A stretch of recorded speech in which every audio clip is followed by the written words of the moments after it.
Well, ladies and gentlemen, good afternoon to you from Long Island, New York. Gene Panasenko here with the latest episode of Straight and Unfiltered. We keep doing the best, really bringing the most talented people, the finest guests that we can find for yourselves. I do have a very special treat for you folks today.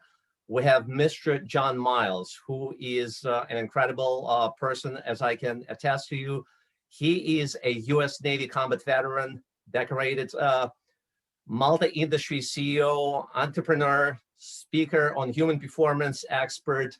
He is a graduate of U.S. Naval Academy. He is a founder of Passionstruck brand, which is getting incredible traction, not just here in the U.S., but pretty much across the world. So again, it's a pleasure and honor of having John Miles on my channel. Sir, welcome.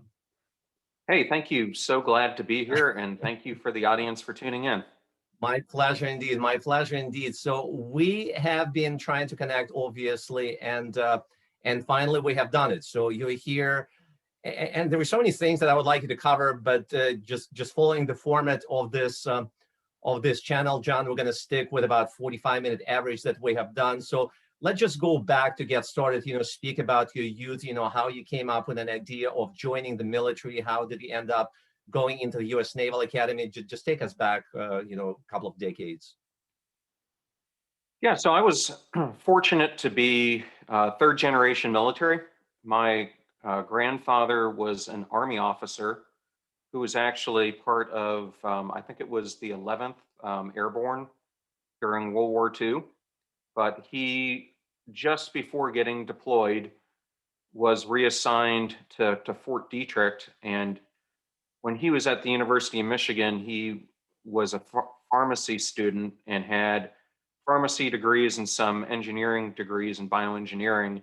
And so his professor was one of the main research scientists doing, at that time, chemical warfare for the US Army, and recruited him to join that program. And so he got his start there, and infamous start. And then my father was he's still alive, but he is a Marine, and he was one of, I think, only two classes in the Marine Corps that, as they were restarting Force Recon in the late 1950s around the Korean War, they didn't have recon school at the time, so they sent them to SEAL school.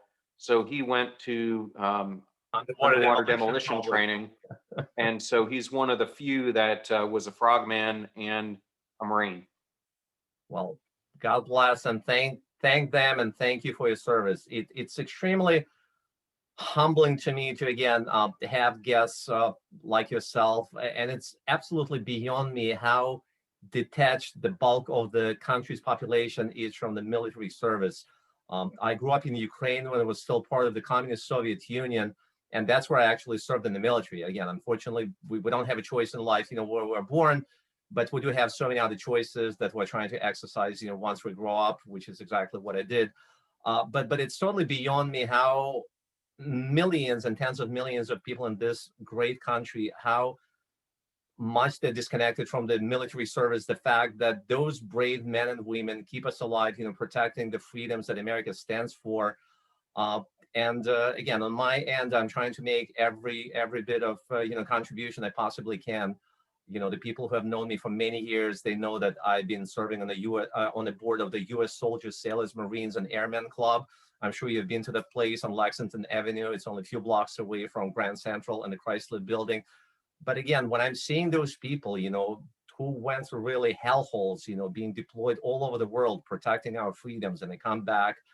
And to me, the country should be in jubilation, really welcoming them back and doing every bit of showing them their appreciation and support. And unfortunately, it's not nearly as often, does not happen nearly as often as I would like to see. So again, thank you very much. Thank you, family, for everything you have done. So again, so the next move was you decided to join the U.S. Naval Academy at some point, right?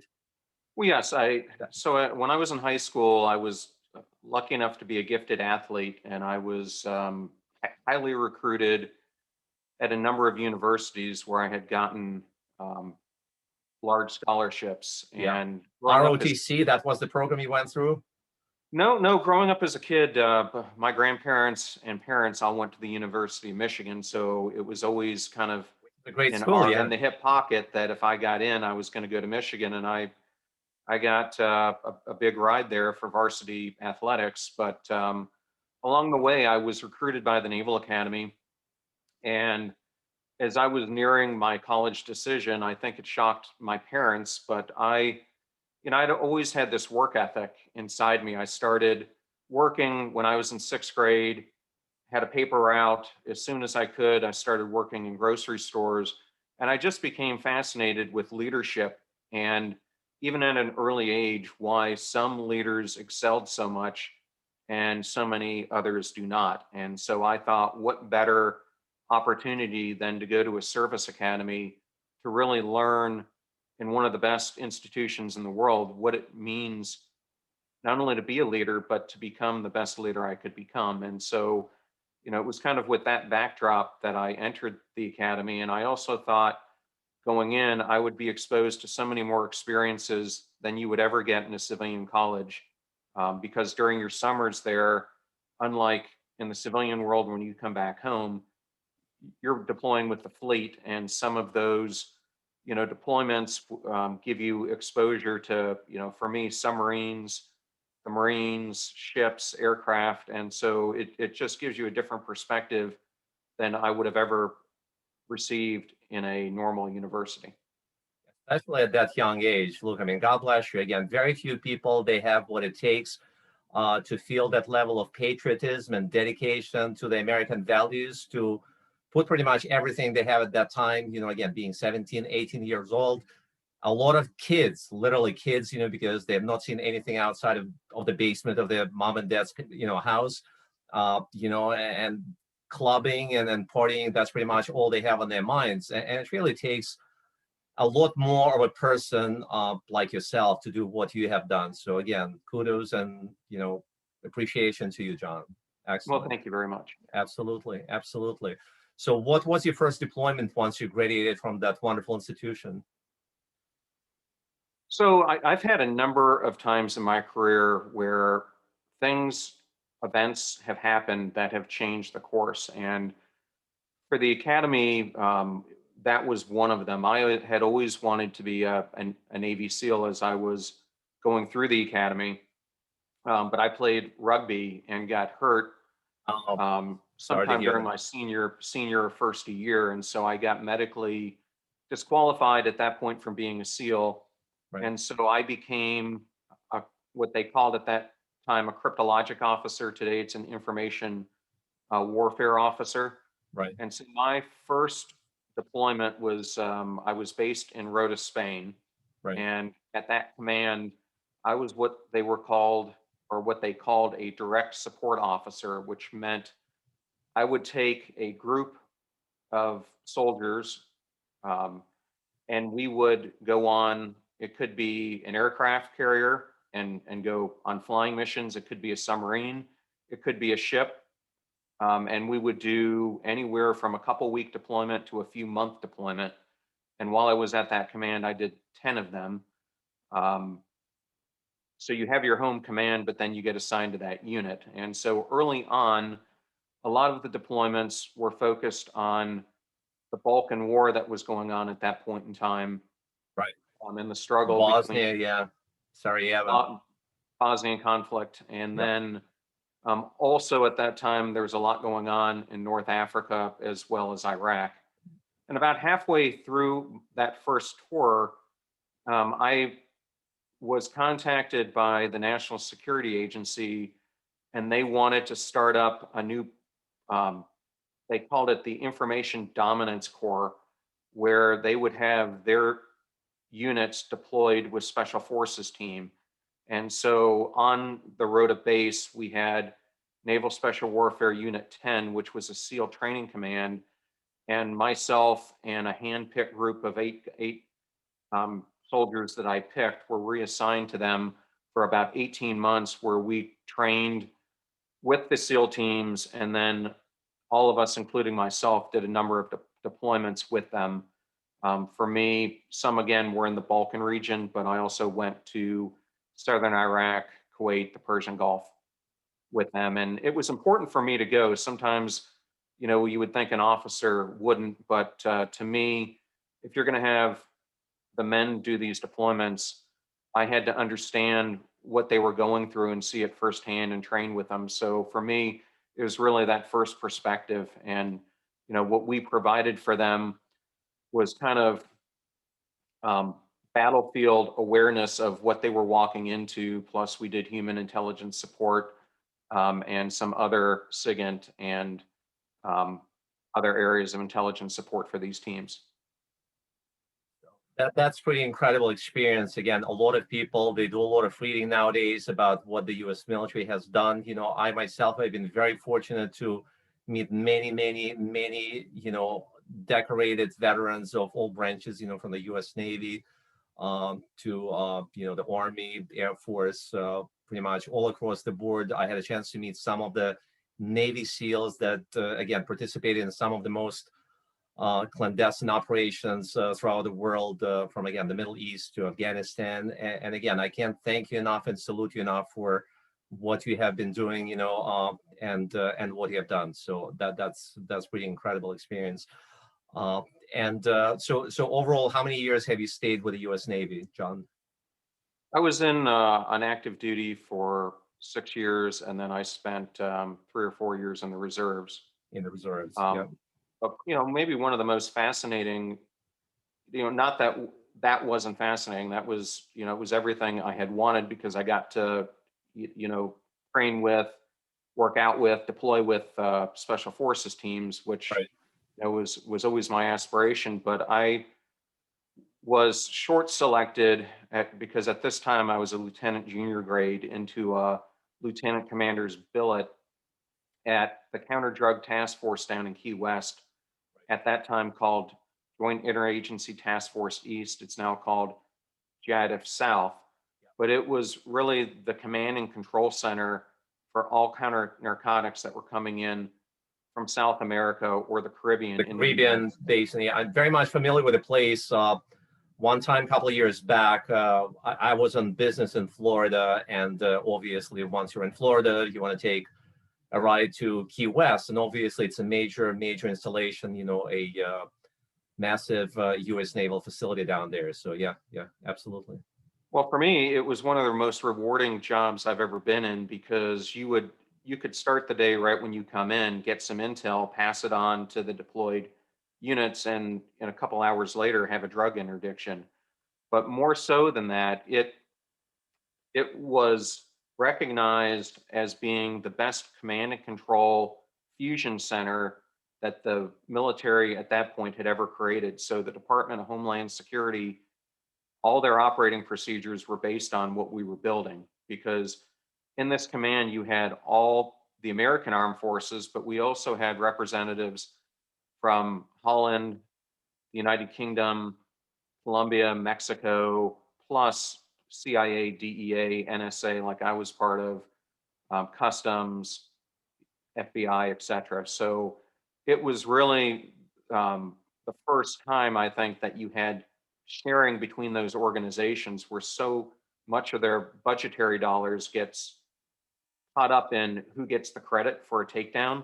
Right. And we somehow figured out a way to let that go by the side and people working in cooperation. And the other major thing is given its location, and you just said Key West, we had more dignitaries than I can even count that would come in on the weekends. And so while it was a royal pain in the ass while you were there doing it, I can I got imagine. to Yeah. I got to brief, the vice president, secretary of defense, secretary of the Navy, secretary of the Army, Heads of states, yeah, generals. from all over the world, as you said, the NATO countries, Latin American, Central American countries. Yeah, And incredible. so, being someone in their mid 20s, it was just incredible experience to be able to, have that type of stature and learning how to speak to that senior an audience. And I was lucky to have a great boss who taught me well. And, from that experience, it really propelled me into the civilian world. What an incredible experience indeed, John. And again, I salute you and I appreciate everything you have done. But that puts you also into the position of being the man, the professional, the executive that you eventually became upon transitioning into civilian life, and not only transitioning where we both know the damage, the physical, the psychological, mental damage being inflicted on countless number of the U.S. military veterans. I mean, the number of suicides by far exceeds the number of casualties we actually sustained, on the battlefields throughout the world. And it's really unfortunate. And again, you've made your contribution in stopping the flow of that poison, of drugs, flooding the country. So again, that's an incredible feeling of gratification that you should be having, by making your at least, contribution in that respect. But like I said, it really allowed you to become a person that you became, and allowed you to so much more successfully integrate into your civilian life, utilizing not only the experience from the academia that, again, a lot of people get, and again, it's a challenge, but it's not an impossible, unsurmountable hurdle, so to speak. But you really had an experience of living and serving and fighting throughout multiple theaters of operations through your service, and that prepared you so much better to bring to the table a lot better value proposition. So I would like you to take me and the audience, through that process, please. Yes, well, my original intent was not to go necessarily into the civilian world. When I was on this task force, Right. I ended up making a real mark in what I was doing, and was highly recruited by the CIA, DEA, FBI, and Customs, all to come and join them. So for about a year during my time there, I was going through an extensive interviewing processes with all of them. Right.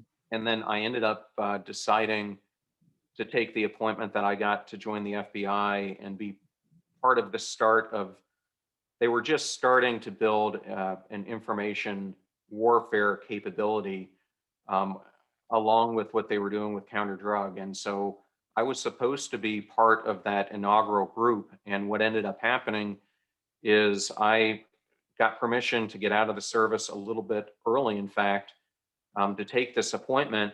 And I was preparing to get out on a Friday. I was going to report to my Quantico class on Monday. And it was in one of the end of the funding periods. And so Congress, you hear about these things where Congress doesn't pass the budget or it gets delayed. Well, Right. there are ramifications from it. And in my case, my class got reshuffled. And when that happened, my detailer said it could be 18 months from now, it could be 3 years from now. So when I talk to you about, that life has thrown me some unexpected curves, and I think that's what happens to all of us, and you've got to adjust to them. So, when that happened, I ended up, being in a little bit of a panic because at that point I hadn't been searching for civilian jobs, but, I was lucky to be part of the Naval, to the Service Academy alumni. And so I reached out to an Air Force Academy graduate who happened to be at Booz Allen, and luckily she hired me to join the management consulting firm Booz Allen.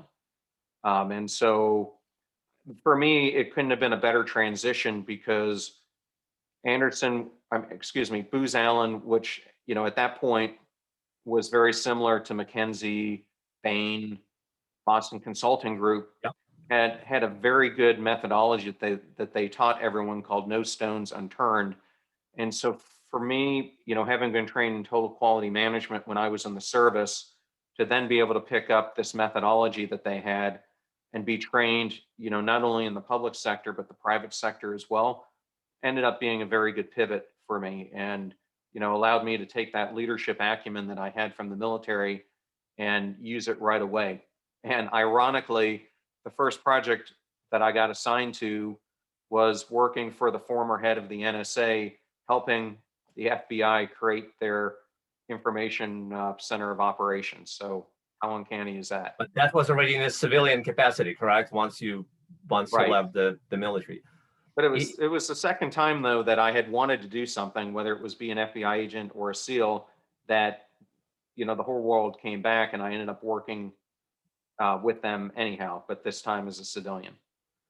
how interesting it is indeed. And you're so right when you're saying, hey, life is proverbial for throwing at us those curveballs.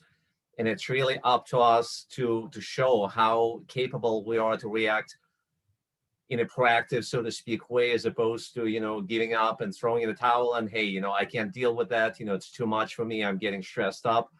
I'm just not going to pursue that. But you kept pushing. You really kept pursuing your dream, which is what you were so passionate about. And again, God bless you. It's just one of the probably most successful stories I can think of. There again, I've been fortunate to really meet and work with multiple people that went through a very extensive military experience and then transitioning to the civilian life, getting more or less successful afterwards. But I mean, this is one of the smoothest, transitions I can think Well, of. And yeah.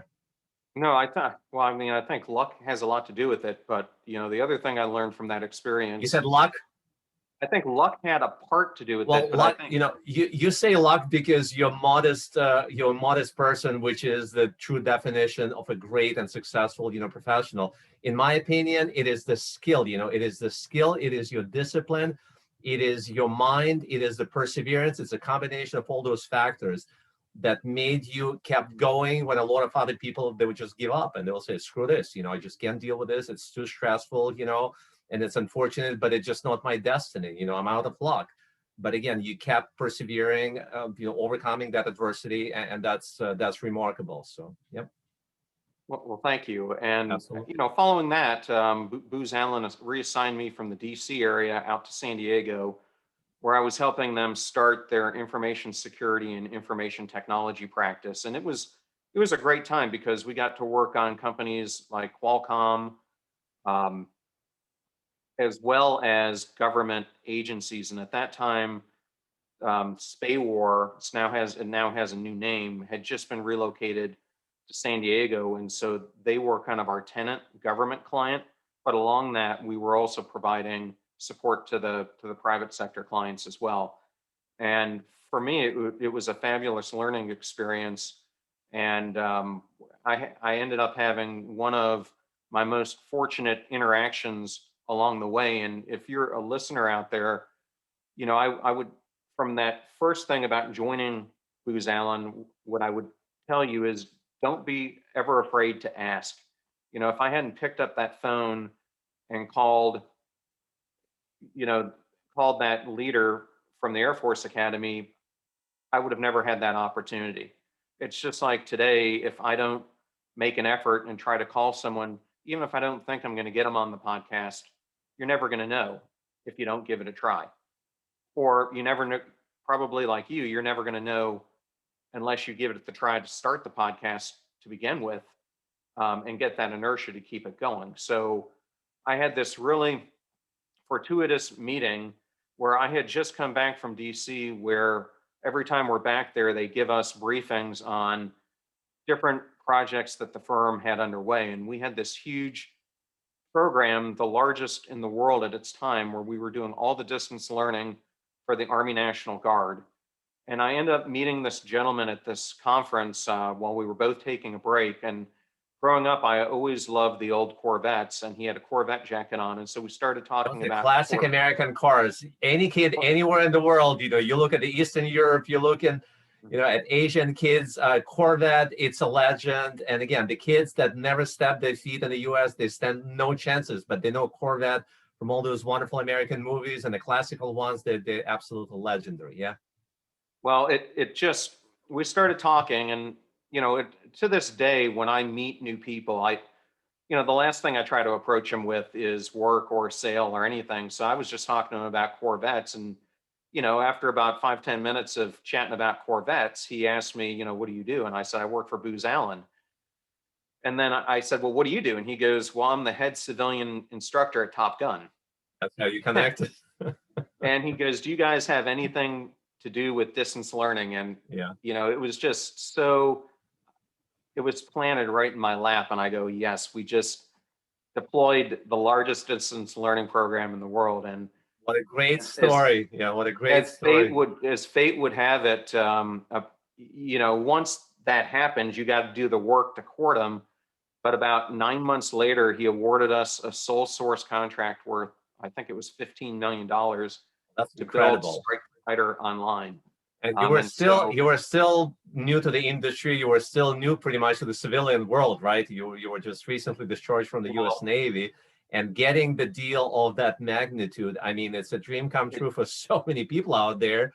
And you can say, I was lucky, to get that person in front of me. But the thing is that if you did not have everything that you have done in a previous life, in the previous years and decades of your life, then probably that connection would never have been established and would just go to waste, the whole opportunity.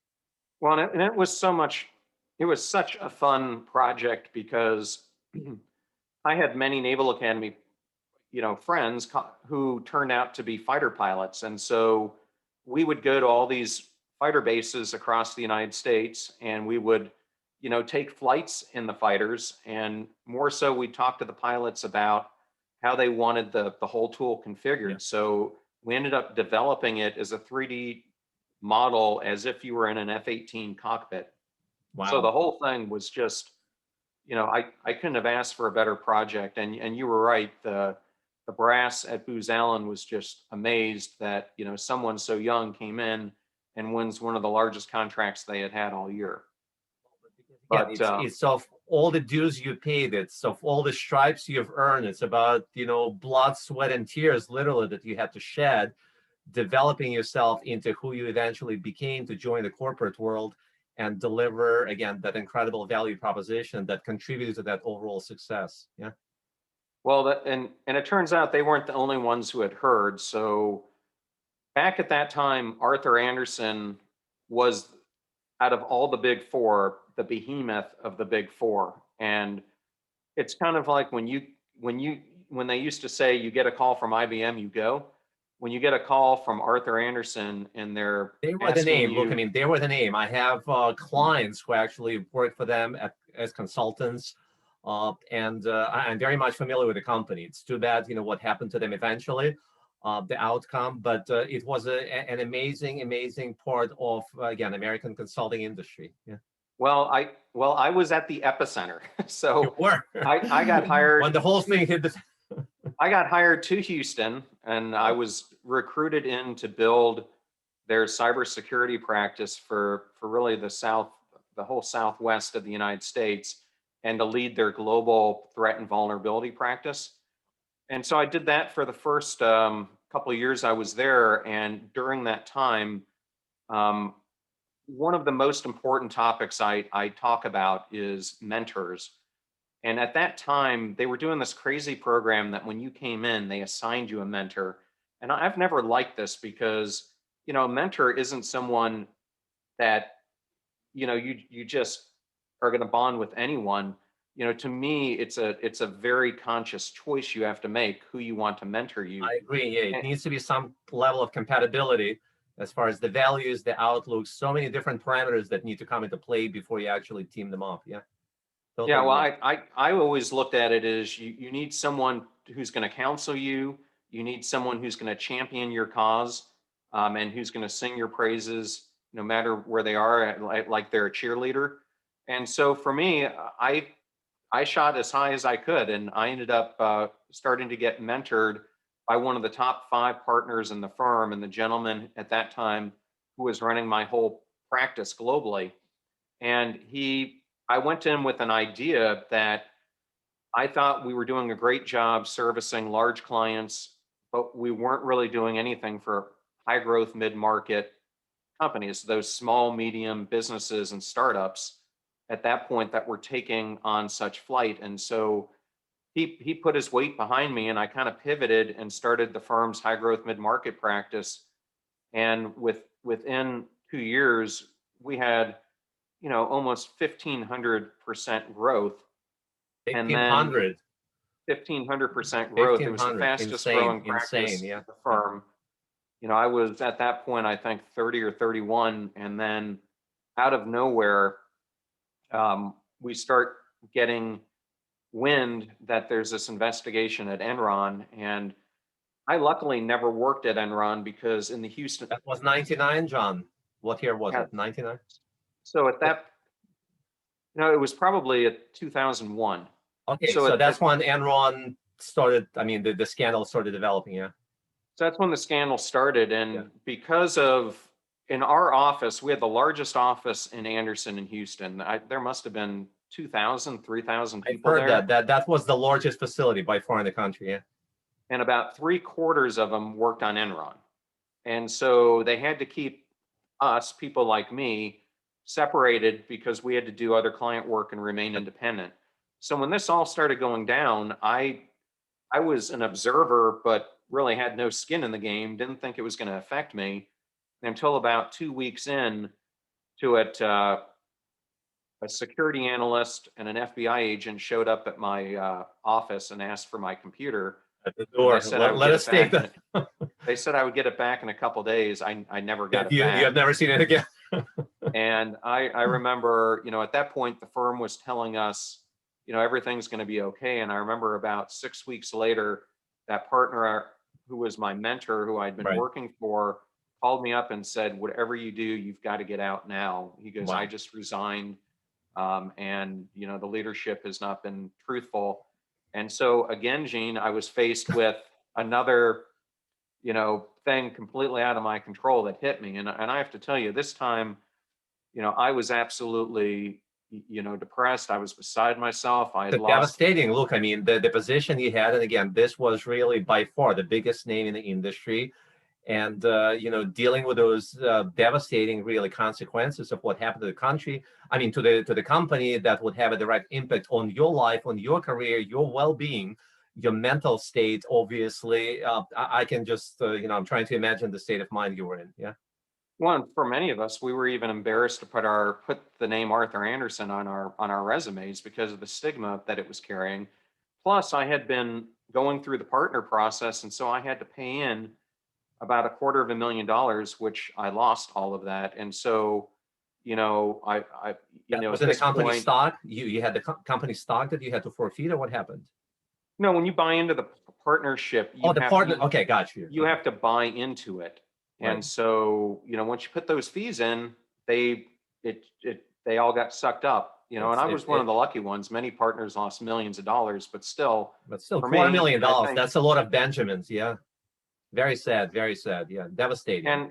and so, luckily, at that point, I really wanted more international experience, and I wanted to get out of consulting because I had such a bad taste at that point in my mouth. I could have gone to Protiviti or KPMG, but I ended up picking a role for an Australian company called Lendlease, which your New York listeners would probably know from the name Bovis Lendlease. Bovis was the construction arm that we purchased in England, but they had a presence in the United States as well. Right. And I ended up becoming their chief information security officer. And at the time, it was a great role. The company was C-level executive that, again, a lot of people, they grow to be 45, 50, 55 years old. They cannot get to the C-level executive of a Fortune 500 company. And you were still in your 30s, right, at that time, John? I think I was 32. That's incredible. Yeah. And I joined, and I split my time between Sydney, London, England, and Atlanta and New York. That's a lot of miles you have been accumulating as a as a frequent flyer again. About 200,000 a year. And I had a really interesting role because I reported both to the CFO and to the global CIO. And I had two different hats. And one hat, I was the chief information security officer, but I was also handling much of the head of enterprise risk for the institution. And so and looking back at the company at that time, it was a really unique experience because they owned the second largest bank at that point in Australia called MLC. They owned all kinds of mutual funds and real estate investment trusts. and they owned this construction company. And so the way they worked is they would take the money from their high net worth individuals who they were working with, and you'd appreciate this as a financial advisor, and they diversify some of that spending into their mutual funds and construction projects. And it was, a self-fulfilling prophecy. Yep. But from my standpoint, it was a very complex situation because we had KPMG as our overall auditor, but we had PwC evaluating the mutual funds. We had Deloitte auditing the financial company, and we had another big four, EY, who was auditing the construction company. And so I was having to navigate this web of four different big four firms and their partners My and God. advocate their decision. So it was a complex job. And then we ended up doing a large divestiture of almost all the financial services elements of the company and buying more construction companies. And so at that point, I got very, very involved in corporate development and in that aspect of M&A. So for me, it really did many of the things I want. I got that leadership experience. I got the global experience, but I got a heck of a lot of merger and acquisition experience along the way. In a Yeah. very exciting, 3.5 years that I was with them. Incredible experience. And again, the audience hopefully will agree with me, John, in terms of the fact that you would never be able to step into those huge shoes to fill. You would never be able to deal with so much load on your plate unless you had a prior leadership experience in your military career. I guess it's a safe assumption to make. And that's a dream come true for so many people. Hey, I am flying all over the world. I'm visiting some of the most exotic destinations. I'm dealing with multi-billion-dollar mergers and acquisition deals. I am making whatever salary, seven-figure, salary. What else can I wish for? But again, different people, they have different dreams and aspirations. And in your case, at some point, you realized what? Well, I realized, at that point that I really liked what I was doing from an information security perspective. But at that point, I wanted more breadth in my role. And so I really started having this innate desire inside that I wanted to become a chief information officer. And so again, I seeked out a mentor, this one who was the global CIO at the time, Jay Skabinski, and I started, just absorbing everything that I could from him and learn. He was a great leader, and I was just trying to learn everything I could about, what do I need to do? What steps do I need to take to go from being, the head of security to eventually the CIO? And so, one of the most important things that he taught me along the way is I pivoted from being the security officer to then leading the largest group at Lend-Lease, where I got promoted to the SVP of Global Systems and Services. And then he put me into this position where he had me over all acquisitions and strategy. And so I went from managing hundreds and hundreds of people to literally a team of 5 to 10. And for those who are listening, if this ever happens to you, he taught me one of the most important lessons of all, and that is, leadership it's not about how many people you lead, it's about the impact that you can make. And he said at that point in time, the biggest gap that he had was someone who could really set the strategic plan, analyze where that IT organization needed to go as the company was pivoting, but also lay the groundwork to re-architect not only the systems that we were letting go, but everything that was going to stay. And so, for me, I went into it initially thinking, well, I've lost all these people.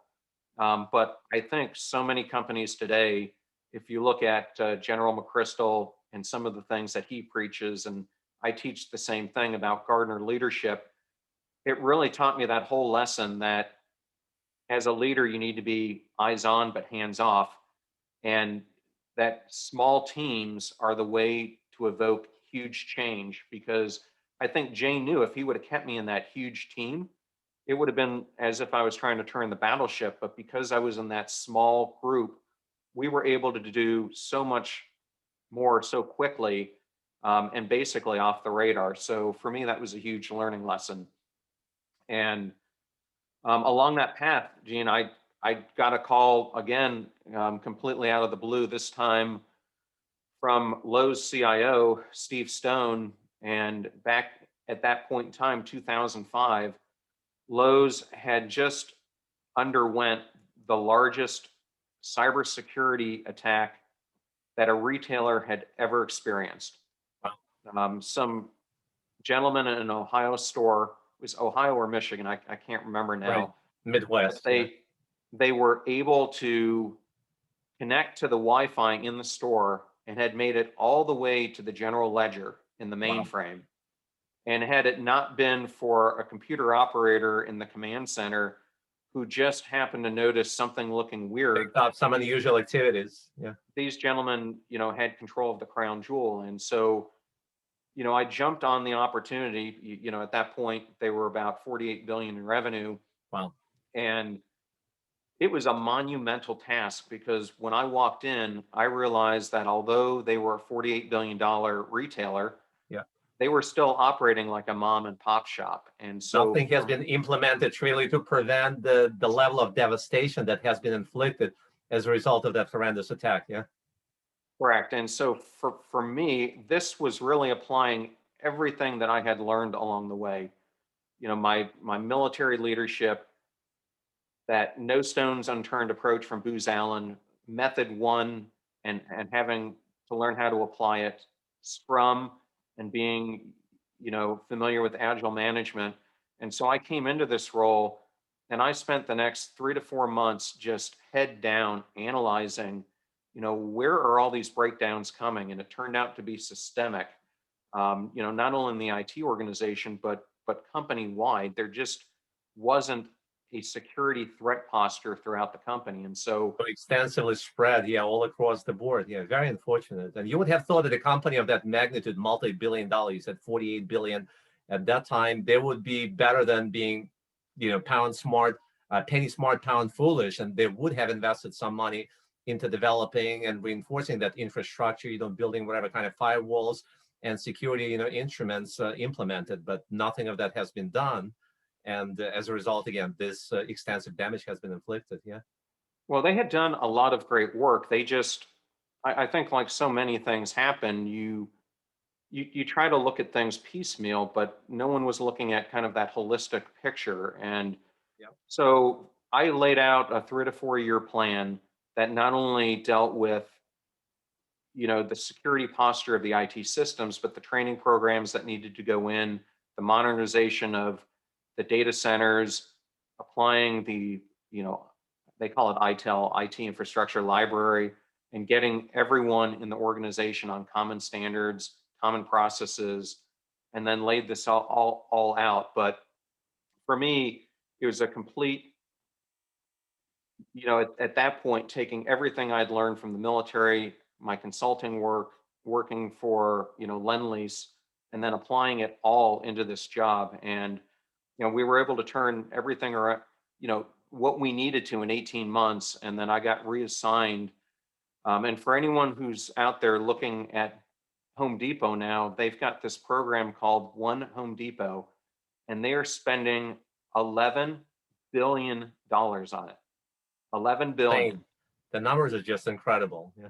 And what they're trying to do with it is they're trying to create a seamless customer experience between the physical and digital world. And that's exactly the project that I got assigned at Lowe's over 10 years ago, 15 years ago, was to build what we called this thing called um, channel obliteration. But it was really, how do you obliterate or get rid of, for a customer, pathways that they experience when interfacing with a company the size of Lowe's. And so it's like, how do you blend, delivery to your house with going to the store, with shopping online? And that's the massive project that was handed to me. And so again, I applied the same kind of steps. I analyzed, prioritized, ignited the organization, executed on it, and then most importantly, kept measuring, time and time again, what progress were we making and how did we need to iterate. And so it was just, applying that same approach time and time again and seeing it work has really led to much of my success that I had at that point. But as you were alluding to, I think it was during my time at Lowe's, I was starting to get pretty burned out. I was working, between 80 to 100-hour weeks. I wasn't traveling as much at Lowe's, but there was intense pressure. Our budget in the IT organization that I was in charge of was about 1.2, 1.3 billion worth of projects. And what that amounts to is probably 300 individual projects that are going on simultaneously. And I had a team of, 3,500, 4,000 um, talented resources at that time. But I started to get bored with it. And I, at that point, thought that it was really a change of location that I needed. And so I ended up accepting a call from Michael Dell and getting recruited to be the CIO of Dell. But in hindsight, for me, it was the beginning of a long journey to where I'm at today, where a different calling was starting to happen. And I often call, people get in these different phases of their lives where sometimes what got you someplace isn't going to get you to where you need to go or are meant to be. And I think, like so many people out there, I kind of ignored the signs that I was meant to be doing something different that I was doing. So I finished up at Lowe's and ended up taking this job at Yeah, Dell. yeah, And the difference between Dell and Lowe's is night and day. Um, dramatic. Yeah, it is dramatic. There are more people at Lowe's, but and not to say that Lowe's doesn't have smart people, they right, do, right. but the caliber of talent within Dell, I've never seen anything like it. Whereas Lowe's, if you were in the IT organization, yes, there were some smart people in the business, but at Dell, I would say that there were 100,000 people that could probably do my job. And so it was completely different perspective coming into that. And the other thing was my size of the team was about twice as large, but they were also located in 15 different countries on 5 different continents. And so for me, one of the biggest things I had to manage was not only the global time frame, because I was getting up at 5:30 and I was working with China and India Yeah, until with late in 12, the night. 13-hour differences. Yeah, in time zones. But every 2 weeks, I traveled globally. So I would either be going down to South America and doing that run, or out to China, or out to Europe, and sometimes around the world trips. And Our so, esteemed audience, I'm sure we have plenty distinguished professionals that have done those trips. I made quite a few trips down to Southeastern Asia as part of my working with Asian clients through Hong Kong Shanghai Bancorp. So a lot of people don't realize the toll it takes in you, to spend 23 hours on a flight, from say the East Coast U.S. Going to the places like the Philippines or Singapore in that area. So that alone can burn you, very fast, and contributes to the ultimate, soul searching. I mean, is it the right thing for me to keep doing for many more years to come, or should I be thinking of transitioning myself into probably a different area of business, not so much for making the same amount of money as far as my income, but probably because I can feel so much more accomplished as a person, as an individual. Yeah. well, and that's when I was leaving Dell. I mean, that's one of the decisions I was making, because I had gotten very burned out. Because when you're, at the time I was there, we did 16 acquisitions in just around 2 years, and we were looking at thousands of companies, doing due diligence on hundreds. So it was almost every week that I was jumping on a plane, having to go somewhere in addition to those trips. And I know it sounds like it's glamorous, but there's a complete difference between going to a location on vacation and going to a location when you're Versus working, spending because 23 hours on the plane and then waking up. Well, gee, what airport is that? What country is that? Familiar. Yeah. yes. And so I left Dell, and at this time, um, I was recruited by QVC and a couple other companies to be the CIO, but I decided to pivot again because I had this aspiration of becoming a CEO, and I didn't think I'd be able to do it from the CIO, chair. And so I ended up getting recruited by the private equity firm Hellman and Friedman to go into they were probably market cap about $1 billion company, but I was going to wear Sizable both outfit. the head of global operations and kind of the chief digital officer hats. But the chief digital was going to be a product hat as opposed to kind of the internal CIO. So for me, I thought, I'm going to learn more about operations. I'm going to get this great digital role. It's still going to be a global role, so I'm going to get to do that as well. And I would say over the next 3.5 years, it really was the start of the genesis that brought me to what I'm doing today. And I kind of left that role after Hellman and Friedman sold it to Berkshire Partners. And it was an extremely frustrating 3.5 years, primarily because in private equity, there's a cycle, and I'm sure many of the listeners out there are very familiar with Yeah, this. it resonates with a lot of folks out there. Yeah. But different private equity firms hold on to their assets for different lengths of time. Well, Hellman and Friedman typically would sell those in 3 to 5 years. And so when I joined, they had the opportunity to sell Catalina at a very nice profit. I think it was about 100 million less than they actually wanted for it. But when I got there, they had really spent all the capital that they were going to and put a huge amount of debt on the company.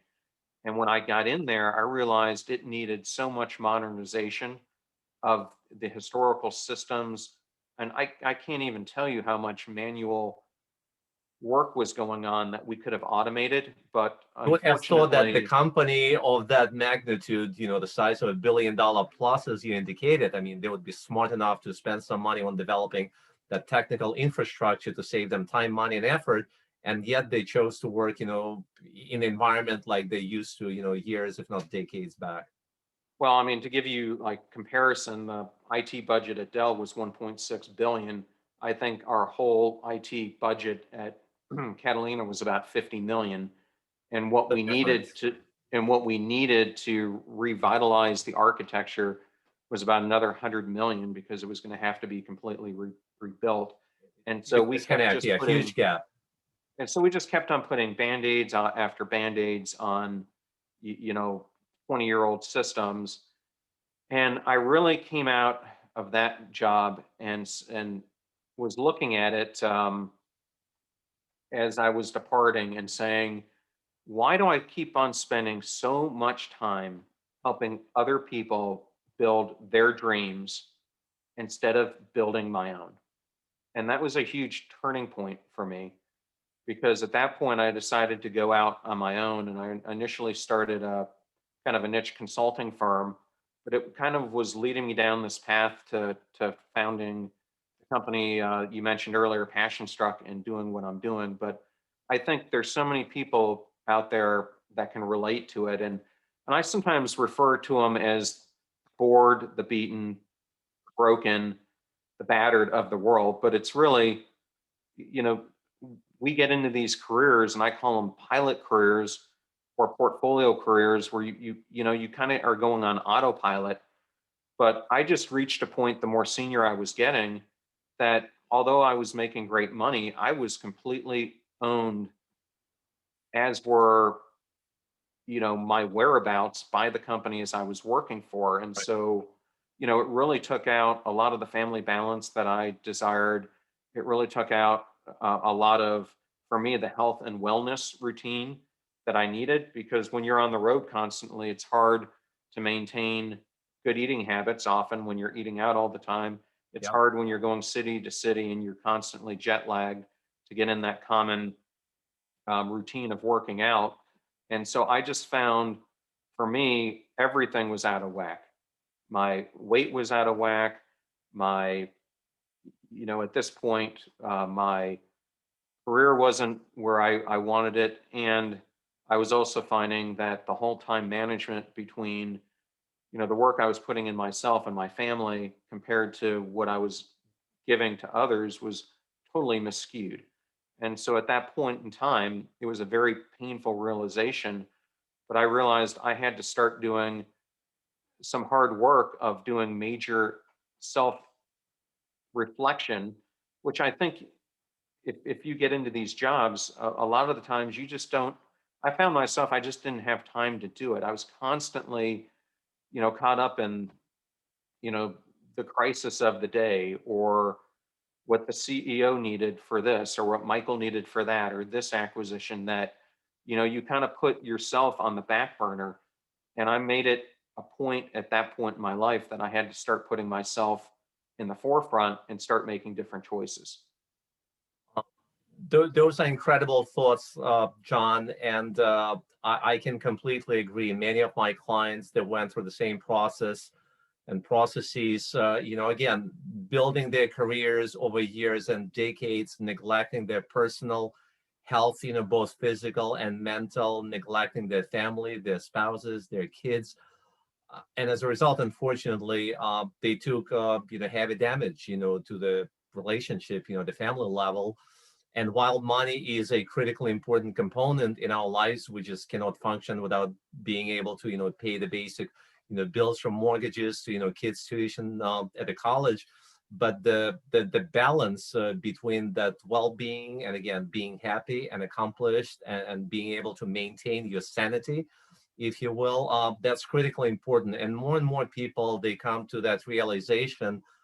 And I truly applaud the strength that you had within yourself to recognize those kind of issues and make a move that, again, a lot of people, they realize it's way overdue, but they're just not feeling comfortable, to say the least. So they have gazillion reasons and fears not to actually sever that cord and make a move in a direction where they know they would be so much more accomplished, they would be so much more happy, their life would be so much more balanced, both as a professional and a personal, the personal level, as a family man or family woman.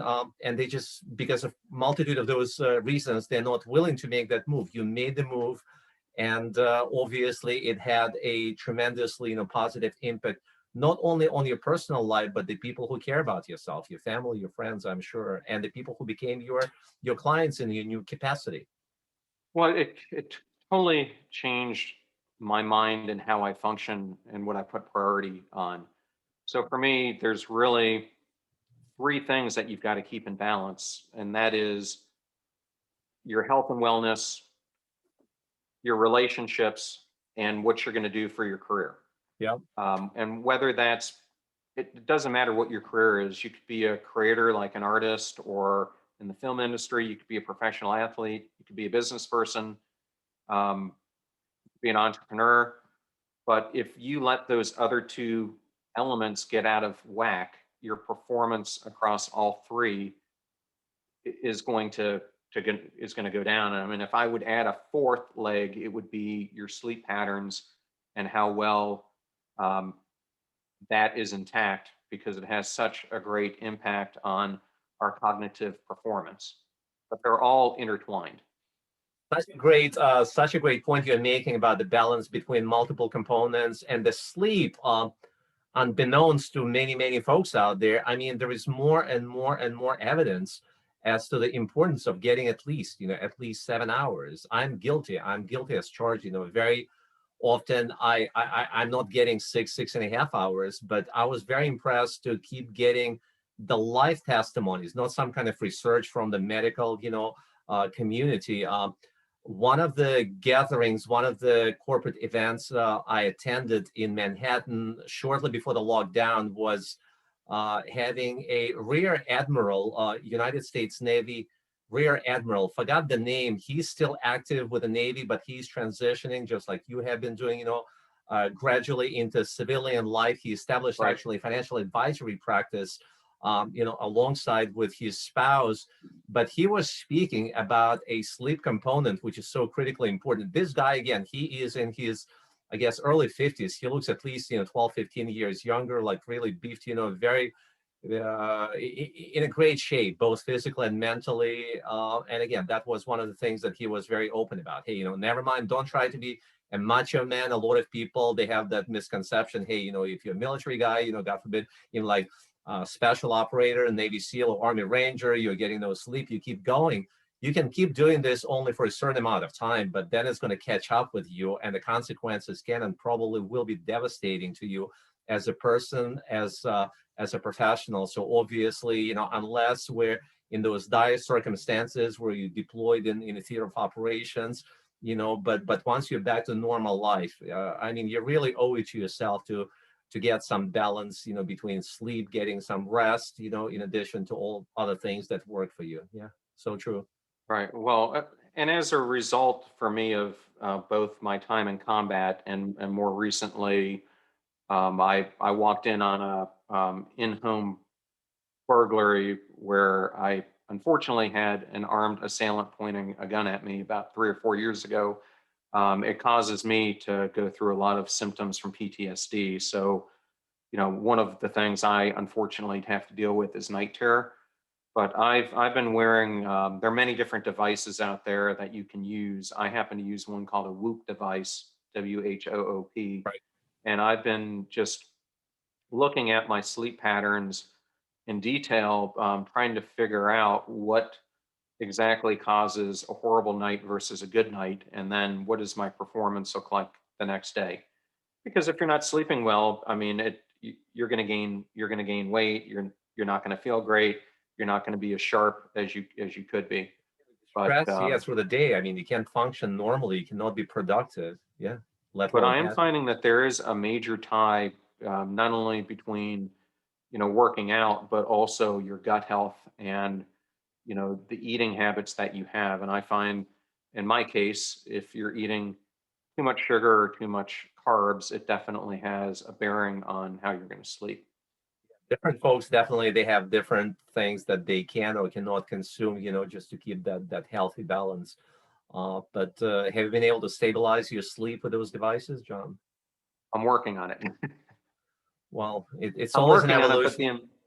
the important thing is that I'm starting to find patterns and trying to figure it out, because it's yeah I can tell my performance is so much at a higher peak level when I am getting that sleep, especially if I'm getting it day after day. So it's definitely something I'm trying to pursue.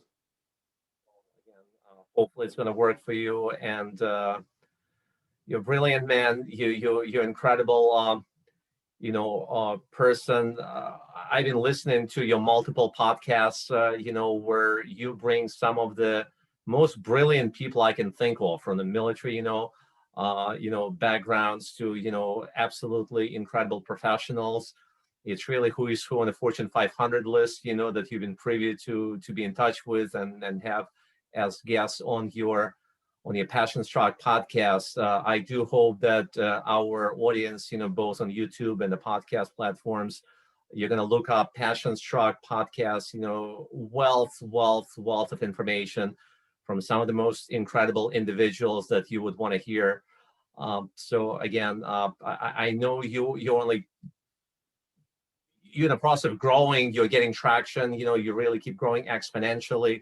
Your audience covers not only the US, but also Europe, and Asian markets. And I do hope and pray that you're going to keep that pace, growing exponentially. And so that more and more people all over the world, they can benefit from the pearls of wisdom coming not only from yourself, but from your remarkable and distinguished guests as well. Passion Struck name, that comes from the book, right? Because originally it came with a book. Am I correct, John? Well, it actually, the name comes from the book, but it actually comes from a conversation that I was having with a long-term friend. So I met a gentleman named Keith Crotch years and years ago when I was at Anderson and he was CEO of Ariba. And we've kept in touch over the years. He ended up becoming CEO and chairman of DocuSign, and he's currently the Assistant Secretary of State. But before he took that position, Right. we were having a conversation one day, and I was really talking to him about, I had featured him on another publication called Bold Business and something called the Bold Leader Spotlight. And I just told him that, after working with so many huge leaders over the years, and now doing this Bold Leader Spotlight, I kept on seeing all these patterns, and it was like, what causes someone like you, Keith, or Elon Musk, or Oprah Winfrey, or whoever?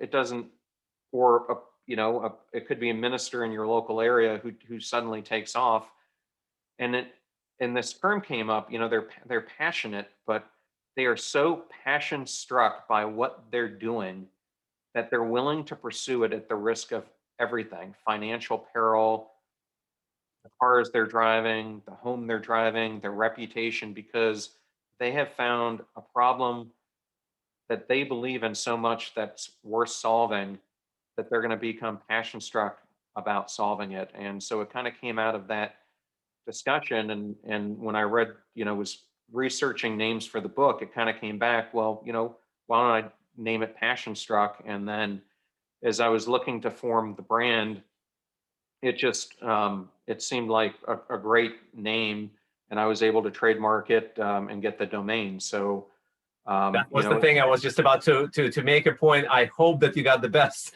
copyright attorney to make sure that name is copyrighted. But again, that has been taken care of. Yeah, incredible name, but more importantly, incredible work, incredible wisdom behind the name. As I said before, I've been very impressed with your podcast, the stories, your personal story, that you shared with us today. I do hope that you're going to find some time down the line to come back for the repeat segment, because there is so many great things that you have to share and that we can touch upon and share with our audiences across the country and worldwide. How can the people get in touch with you, John? So there are a number of different ways you can get in touch with me. One of them is on Instagram. You can catch up with me at Passion Struck Podcast, or I have a personal account at John R. Miles. Our website is passionstruck.com, and you can learn all about that company. And if you want to connect with me individually, you can go to my website, which is johnrmiles.com. And I'm Great also website. I can attest to that. Yeah, that's how we connected. Yep, and I'm also on LinkedIn. Feel free to connect with me there, or on Twitter. And for the audience, we're going to post all those contact lines on the description box below this podcast. And again, there is so many other things that I would like to cover, but for the interest of your time and the audience time, John, I guess we will have to wrap it up today. But I do hope, as I said before, that at some point you're going to be able to come back and join us as a guest again for the follow-up. All right. Well, thank you so much for having me on the show, and I hope your listeners were able to get some good value from today's message. No doubt, John. I do salute you for all the service and sacrifice You as well. Thank you. You gave to this nation, and I do sincerely appreciate all the wisdom that you shared with us as far as your corporate life, entrepreneurial life, and now the Passion Struck, enterprise. So again, continuing success to you. Looking forward to be speaking with you in the future. All right. And to our audience, I do hope that you folks enjoyed it as much as I have. Please, again, hit the like button, hit subscribe button, spread the word, send the link to your contacts. And that's how we're going to keep growing this community and keep spreading the word. All right. Again, thank you so much. And until the next time.